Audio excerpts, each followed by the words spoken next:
Pada praktikum basis data 2 kali ini, kita akan mempelajari mengenai bab 29, Creating Database Triggers. Objectives: after completing this lesson, you should be able to do the following: describe different types of triggers, describe database triggers and their use, create database triggers, describe database trigger firing rules, and remove database triggers.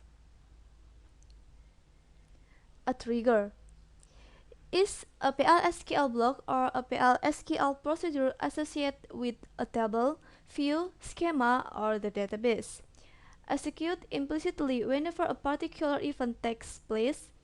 Can be either application trigger, fires whenever an event occurs with a particular application, and database trigger fires whenever a data event such as DML or system event such as a logon or shutdown occurs on a schema or database. Guidelines for designing triggers.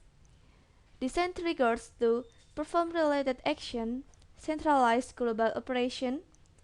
Do not design triggers where functionality is already built into Oracle server that duplicate other triggers. Create stored procedures and invoke them in a trigger if the PL/SQL code is very lengthy. The excessive use of triggers can result in complex interdependencies, which may be difficult to maintain in large applications. Database trigger example: application insert into employees, and this is check cell trigger employees. There are the employees table. Creating DML triggers. A triggering statement contains triggering timing for table before and after for view instead of, triggering event, insert, update or delete, table name, on table view, trigger type, row and statement,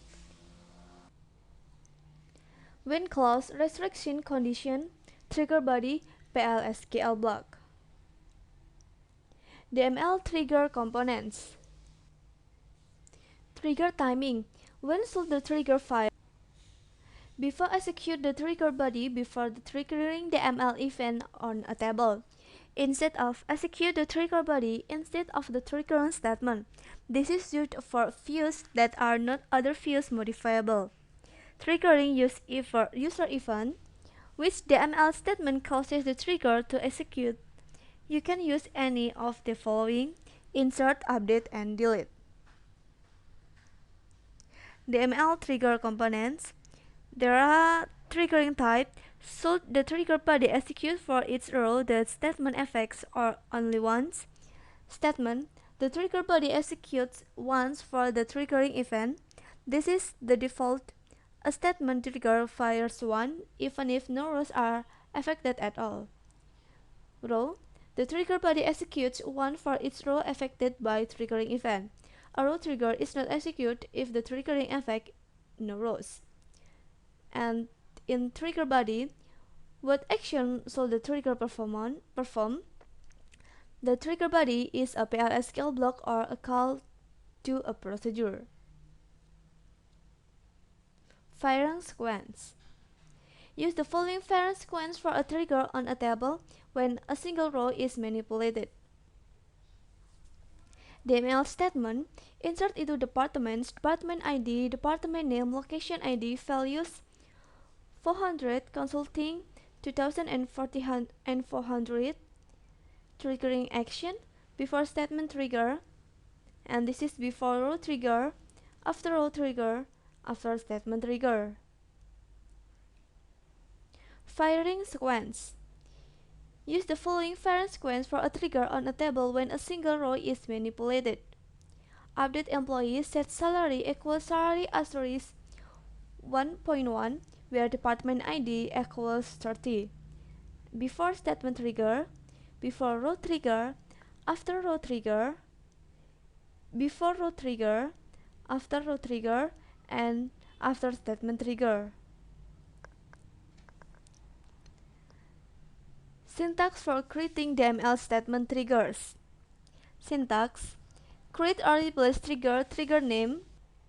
Timing: event 1 or event 2 or event 3 on table name, trigger body. Note: trigger name must be unique with respect to other triggers in the same schema. Creating DML statement triggers. Example: create or replace trigger secure employee before insert on employees begin if to char sysdate dy in sets or sun, or to char sysdate hours not between 8 o'clock and 6 o'clock, then raise application error. You may insert into employees table only during business hours, and if and closed by n. Testing secure employee. Insert into employees employee ID, last name, first name, email, hire date, job ID, salary, department ID, values 3,300, Smith, Rob, R. Smith, sysdate, IT proc 4,560, and you will find error at line 1. You may insert into employees table only during business hours. Using conditional predicates. Create or replace trigger secure employee before insert or update or delete employees begin if to char sysdate in Sat or Sunday, or to char sysdate in hours not between 8 o'clock and 6 o'clock. Then if deleting, then raise application error. You may delete from employees table only during business hours. Else if inserting, raise application error. You may insert into employees table only during business hours. Else if updating salary, then raise application error. You may update salary on during business hours. Else raise application error. You may update employees table only during normal hours. Closed and if and closed by n. Creating a DML row trigger. Syntax: create or replace trigger, trigger name, timing, event 1 or event 2 or event 3 on table name, referencing old as old or new as new for each row when condition, trigger body. Create or replace trigger restrict salary before insert or update of salary on employees for each row begin if not new job ID in at press at VP and new salary more than 50,000, then raise application error. Employee cannot earn this amount, and if and closed by n. Using old and new qualifiers. Create or replace trigger audit employee values after delete or insert or update on employees for each row begin insert into audit employee table username, timestamp, ID, old, last name, old title, new title, old salary, new salary, values, user sysdate, old employee ID, old.last name, new.last name, old.job ID, new.job ID, old.salary, new.salary. Using old and new qualifiers. Example using audit employee table. Insert into employees, employee ID, last name, job ID, salary, and etc. Values 999, temp M, Sarep 1000, and etc. Update employee, set salary 2000, last name equals Smith, where employee ID equals 999. Select username, timestamp, and equals from audit employee table, and this is the answer. Username, timestamp, ID, old last name, new last name, old title, new title, old salary, and new salary. Restricting row trigger.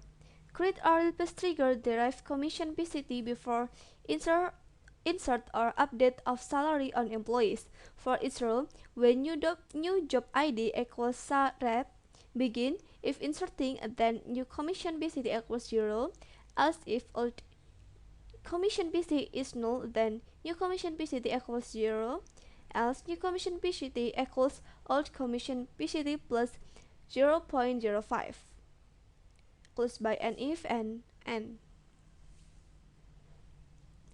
Instead of triggers, application insert into my view. Instead of trigger, and this is my view, insert table 1, update table 2. Creating an instead of trigger. Syntax: create or replace trigger name instead of event 1 or event 2 or event 3 on view name, referencing old as old, new as new for each row trigger body. Insert into employee details that is based on employees and departments tables. And this is insert into employee details, employee ID, and etc. values 9001 about 3010 about email.com hrman. And this is instead of insert into employee details, and this is insert to new employees and update new department. Differentiating between database triggers and stored procedures. And this is triggers and procedures. In triggers, defined with create trigger, procedure defined with create procedure. Data dictionary contains source code in user triggers, and procedures data dictionary contains source code in user source. In triggers, implicitly invoke, in procedures, explicitly invoke. In triggers, commit, save point, and rollback are not allowed, and at procedures, commit, save point, and rollback are allowed. Differentiating between database triggers and form builder procedures. And this is insert into employees, employee table, check start trigger, and before insert row. Managing triggers. Disable or re-enable a database trigger, alter trigger name, disable or enable. Disable or re-enable all triggers for a table. Alter table name, disable or enable all triggers. Recompile a trigger for a table. Alter trigger name, compile. Drop trigger syntax. To remove a trigger from the database, use the drop trigger syntax like drop trigger name. Example, drop trigger secure employee, and this is trigger drop. Note, all triggers on a table are dropped when the table is dropped.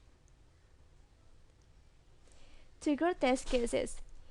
Test each triggering data operation as well as non-triggering data operations. Test each case of the when clause.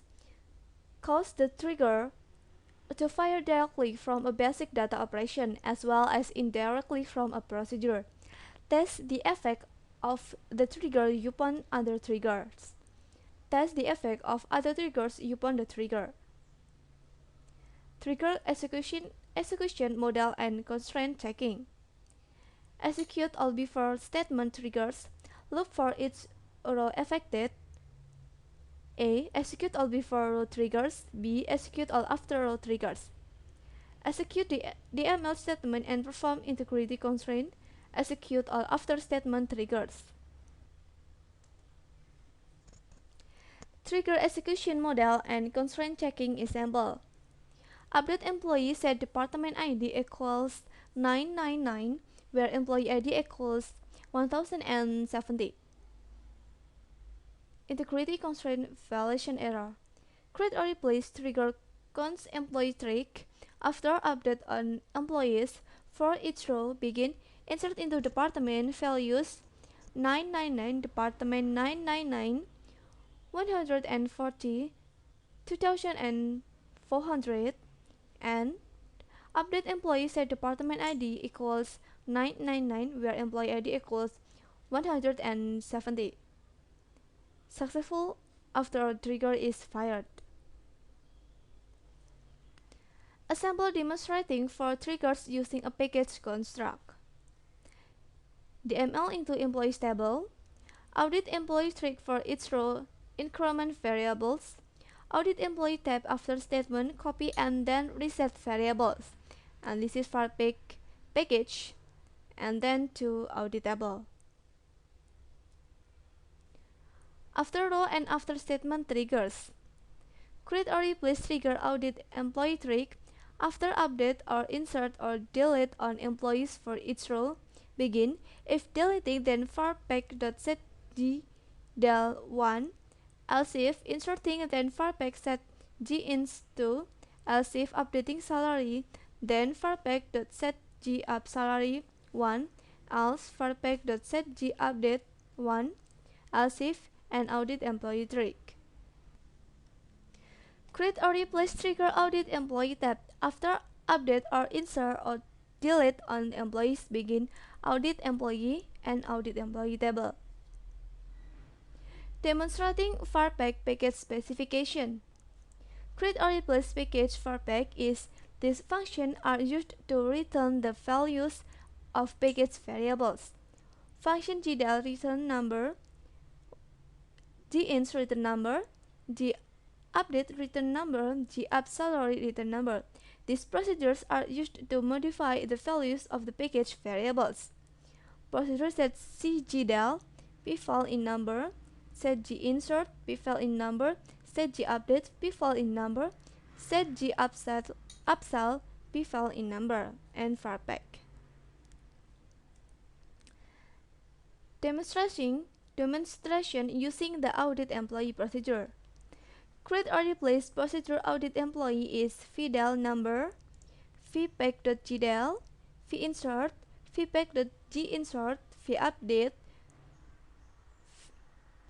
VARPAC.gupdate, vupsal, VARPAC.gupsal. Begin. If vdel plus vins plus update doesn't equals 0, then update audit table set del equals del plus vdel, insert equals ins plus vins, update equals update plus vupdate, where username equals user and table name equals employees and column name is null. And if upsalary equals 0, then update audit table set update equals update plus vupsalary, where username equals user and table name equals employees and column name equals salary. And if resetting global variables in package VARPAC, VARPAC.setGdel 0, VARPAC.cins 0, and VARPAC.setGupsal 0, and audit employee.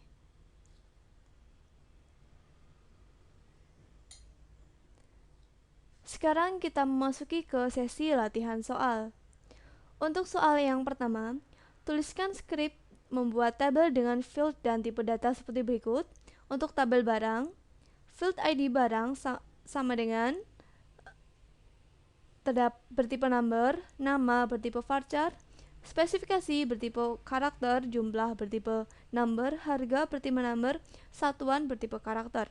Selanjutnya untuk tabel transaksi, nomor transaksi bertipe number, ID barang bertipe number, tanggal bertipe date, jumlah bertipe number. Selanjutnya terdapat tabel history, ID barang bertipe number, tanggal bertipe date, stok bertipe number, type transaksi bertipe karakter. Untuk menjawab soal yang pertama ini, mari kita mengerjakan pada workspace di ESQL+. Pertama, kita akan masuk ke ESQL+, selanjutnya kita login dengan salah satu user, kita menggunakan user HR. Berikutnya, untuk membuat tabel barang, kita akan mengetikkan create tabel barang. Selanjutnya, kita memasukkan ID barang bertipe number dengan panjang karakter 10, dan di sini ID tidak boleh berisi nilai null, yaitu kita masukkan not null. Selanjutnya, nama barang bertipe varchar 2 dengan panjang karakter 50, dan di sini juga bertipe not null. Selanjutnya terdapat spesifikasi bertipe karakter dengan panjang karakter 200, juga not null. Selanjutnya jumlah bertipe number.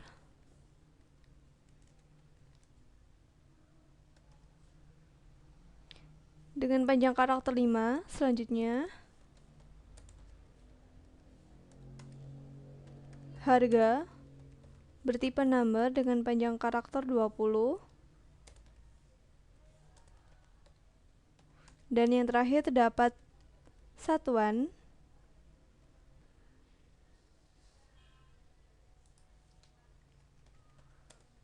bertipe karakter dengan panjang karakter 20 dan juga not null. Selanjutnya kita lihat hasilnya. Maka akan muncul informasi bahwa tabel barang telah berhasil dibuat, dan untuk melihat isi dari tabel barang yang telah kita buat, maka kita dapat mengetikkan perintah describe nama tabelnya, yaitu tabel barang. Maka berikut ini adalah muncul deskripsi dari tabel barang, yaitu terdapat ID barang, nama, spesifikasi, jumlah, harga, serta satuan. Kan create tabel transaksi, dan di sini terdapat nomor transaksi,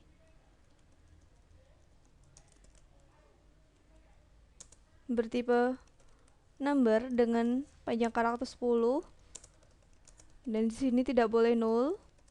Selanjutnya terdapat ID barang bertipe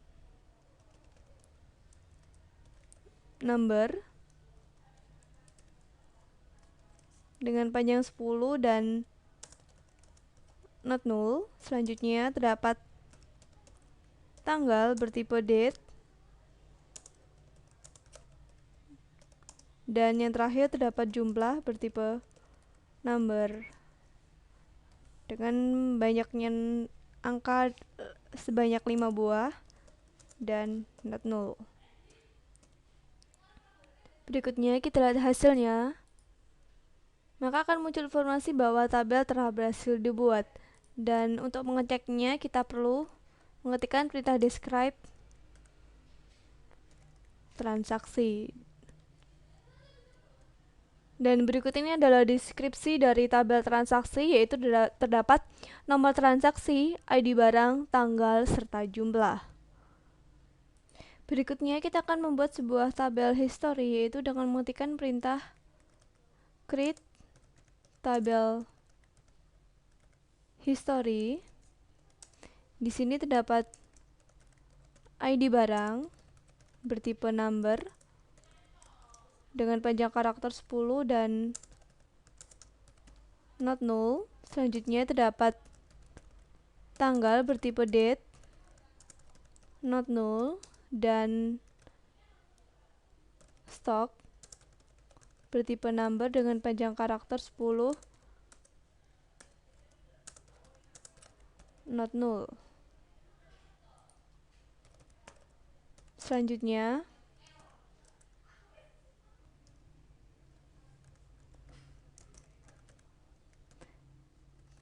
tipe transaksi bertipe varchar 2 dengan panjang karakter 20 dan not null.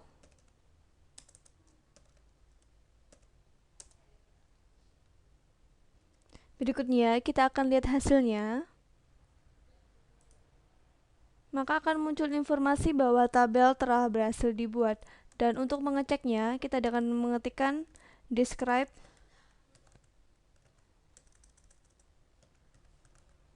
history, dan kita lihat hasilnya. Berikut ini adalah deskripsi dari tabel history, yaitu terdapat ID barang, tanggal, stok, dan tipe transaksi.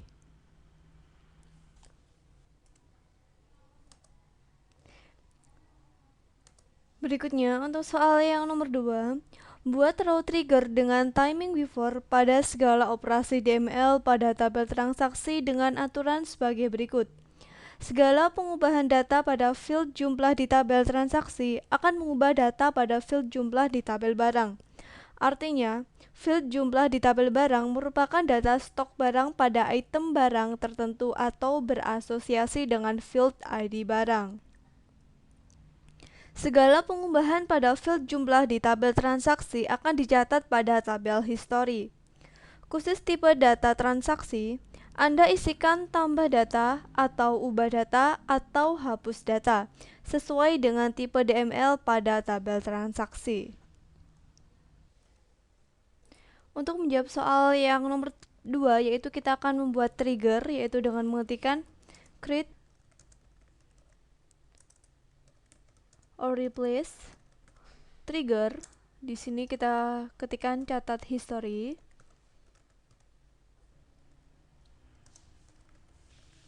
Before, insert or update or delete on transaksi for each row, maka kita ketikkan declare begin update barang set jumlah sama dengan jumlah dikurangi new dot jumlah where ID barang sama dengan (2) new dot ID barang. Selanjutnya, if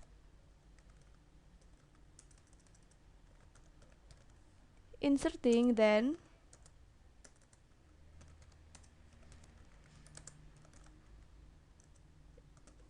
insert into history, kemudian values-nya di sini terdapat ID barang, tanggal, stok, serta tipe transaksi. Kemudian values-nya yaitu new ID barang, new tanggal, new jumlah, dan di sini kita tambahkan tipe transaksi yaitu tambah data.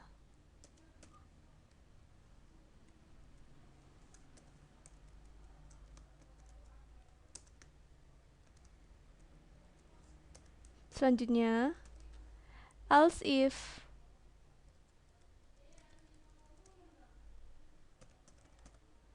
updating then insert into history ID barang, tanggal, stok, tipe transaksi, values-nya yaitu di sini old ID barang, new tanggal, new jumlah, dan di sini untuk tipe transaksinya kita ganti menjadi ubah data. Selanjutnya, else if deleting then insert into history ID barang, tanggal, stok, tipe transaksi, dan di sini terdapat old ID barang, old tanggal, old jumlah, dan di sini untuk tipe transaksinya kita ganti menjadi hapus data. Berikutnya kita tutup and if and dan kita tutup dengan slash.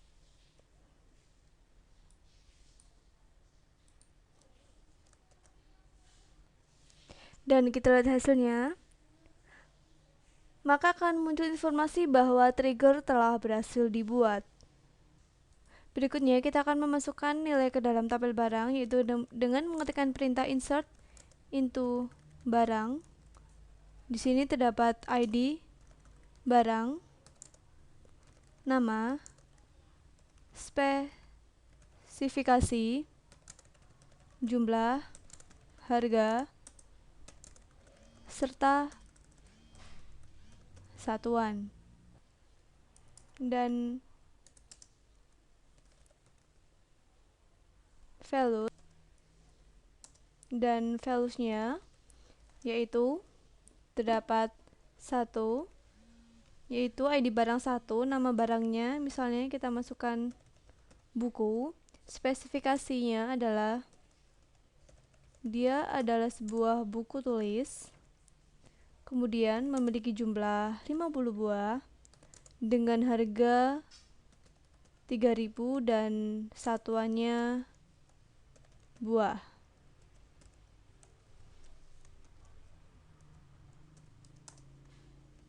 Berikutnya, untuk kita masukkan lagi untuk isi yang kedua, yaitu ID barang yang kedua, terdapat pensil. Spesifikasinya adalah pensil 2B. Jumlah barangnya 45, harganya 2.500 dan satuannya buah. Berikutnya, untuk ID yang ketiga kita beri nama penggaris. Spesifikasinya adalah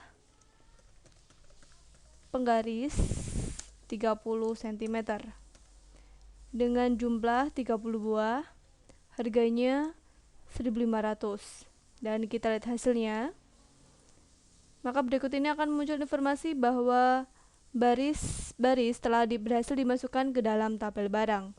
Dan kita dapat melihat isinya, yaitu dengan mengetikkan perintah select bintang from barang. Maka berikut ini akan muncul jumlah isi data dari tabel barang, yaitu untuk buku memiliki jumlah 50, pensil 45, penggaris 30 buah. Berikutnya kita akan melakukan transaksi, yaitu insert into transaksi.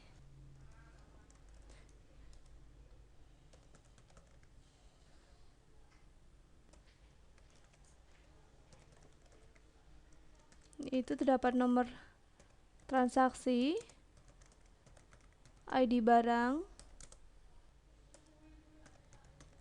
tanggal, serta jumlah. Dan values-nya yaitu misalnya untuk ID barang nomor 1, untuk transaksi nomor pertama kita masukkan ID barang yang pertama dan tanggalnya kita masukkan tanggal 11 Juni 2012 dengan jumlah barang yang dikeluarkan atau yang jumlah barang yang dilakukan transaksi sebanyak 15 buah. Dan berikutnya untuk transaksi yang kedua, misalnya kita memasukkan ID barang nomor 3 dengan jumlah barang 7 buah. Dan kita lihat hasilnya. Maka akan muncul informasi bahwa tabel transaksi telah berhasil diisi. Selanjutnya kita akan mengecek isi dari tabel transaksi, yaitu dengan mengetikkan perintah select bintang from transaksi, dan dapat kita lihat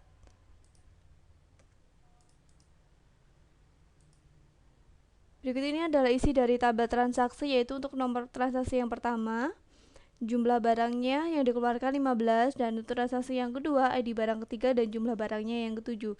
Sekarang kita akan melihat isi dari tabel barang setelah kita melakukan transaksi. Maka di sini dapat kita lihat bahwa terjadi perubahan data pada tabel barang, yaitu di mana jumlah barang untuk yang awalnya buku tulis sebanyak 50 buah, maka telah berkurang 15 buah setelah dilakukan transaksi, dan untuk penggaris yang sebelumnya berisi 30 buah telah berkurang menjadi 23 buah setelah dilakukan transaksi. Berikutnya kita akan melihat isi dari tabel history, yaitu kita ketikkan, maka berikut ini terdapat isi dari history, yaitu di barang yang pertama stoknya 15, tipe transaksinya tambah data. Kemudian di barang yang ketiga, kemudian tipe transaksinya tambah data. Berikutnya kita akan melakukan update pada tabel transaksi, yaitu dengan mengetikkan update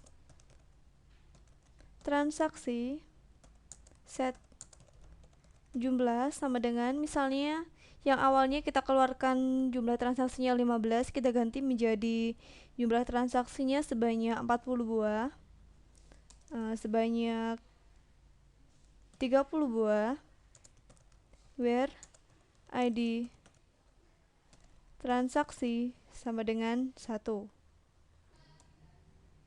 Di sini bukan ID tapi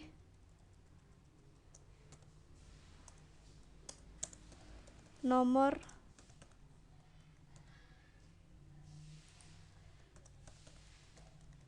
transaksi, dan kita lihat hasilnya. Maka di sini akan muncul informasi bahwa satu baris telah berhasil dibuat, dan untuk mengeceknya yaitu select bintang from barang. Maka di sini jumlah barangnya tinggal 5, dan untuk mengeceknya di tabel transaksi, di sini jumlah barangnya yang telah dikeluarkan untuk transaksi sebanyak 30 buah, dan pada history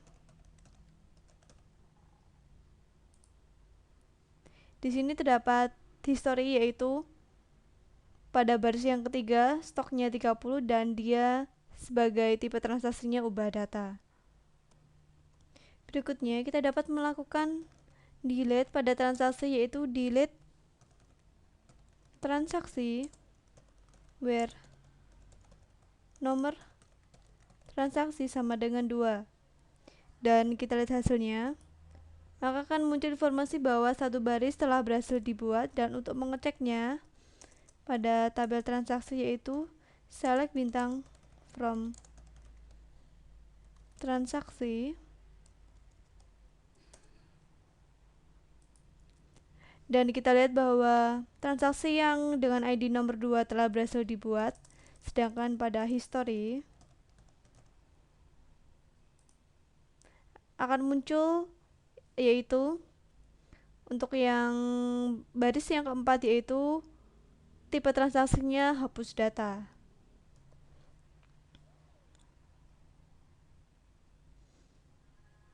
Sekian untuk pertemuan kali ini.